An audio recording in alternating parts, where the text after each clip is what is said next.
ನಮ್ಮ ನಿಮ್ಮೆಲ್ಲರ ಮನದಲ್ಲಿ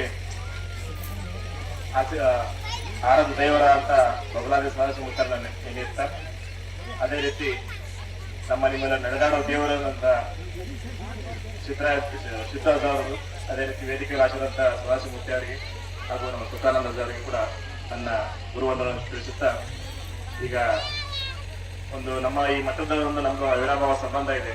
ನಾನು ಚಿಕ್ಕವರಿದ್ದಾಗಿಂದಲೂ ಸಹಿತ ನಾವು ನಮ್ಮ ಅಜ್ಜನ ಜೊತೆಗೆ ಯಾವಾಗಲೂ ಚನ್ಕೇರಿ ಮಠ, ಚನ್ಕೇರಿ ಶಾಖ ಮತ್ತು ಬಬಲಾದಿ ಶಾಖ ಯಾವತ್ತೂ ಆ ದೇವರು ನಡ್ಕೊಳ್ಳೋರು. ಆ ಚನ್ಕೇರಿ ಬಬಲಾದಿ ಸಂಪ್ರದಾಯ ಬಂದಿದ್ದೀವಿ ನಾವು. ತುಂಬಾ ಶಕ್ತಿಯುತವಾದ ಆಶ್ರಮ ಇದು. ಯಾಕಂದ್ರೆ ಎಲ್ಲ ನಿಮ್ಗೆಲ್ಲ ಗೊತ್ತಿದೆ ಅಲ್ಲ, ಕೊರೋನಾ ವಿಚಾರದಾಗ ಎಲ್ಲ ನಮ್ಮ ಅಜ್ಜರ ಅಷ್ಟು ಕರೆಕ್ಟ್ ಖಂಡಿತವಾಗಿ ಹೇಳಿದ್ರಂದ್ರೆ ಅವ್ರು ಹೇಳ್ದಂಗ ಆಯ್ತು. ಕೊರೋನಾದಾಗ ಮುಂದೆ ಅವ್ರು ಹೇಳಿದಾಗ ಹೋಯ್ತದ, ದಿನ ಹೋಗ್ಬೇಕಿದ್ದಂದ್ರೆ ಅದ ತಿಂದಾಗ ಹೋಯ್ತು. ಯಾಕಂದ್ರೆ ಅಂತಾವ್ ಭಾಳ ಹೇಳ್ಯಾರ ಅಜ್ಜಗಳು.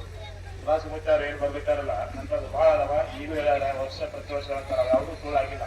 ನಮ್ಮ ಊರಿಗೂ ಬರೋರೆಲ್ಲ ಬಂದ ಅವಾಗೆಲ್ಲ ಅವ್ರಿಗೆ ಏನೋ ಅಂತ ಮಾಡ್ತೇವೆ. ಅವ್ರಿಗೆ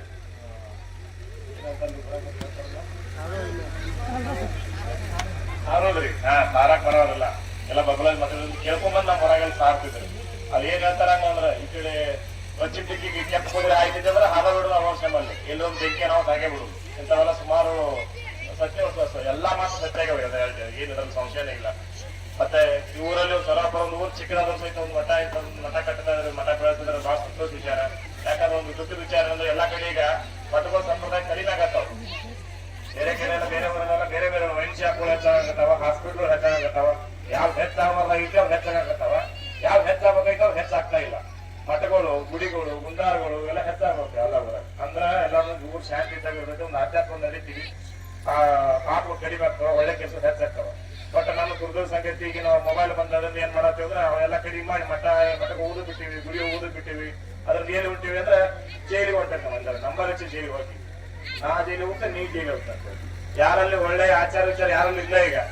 ಅದು ಎಲ್ಲಿ ಇರ್ತದೆ ಅಂದ್ರೆ ಇಂಥ ಮಠಗಳು ಯಾವ ಊರಾಗಿರ್ತ ಆ ಊರಾಗ ಒಂದು ಒಳ್ಳೆ ಆಚಾರ ವಿಚಾರ ಇರ್ತದೆ.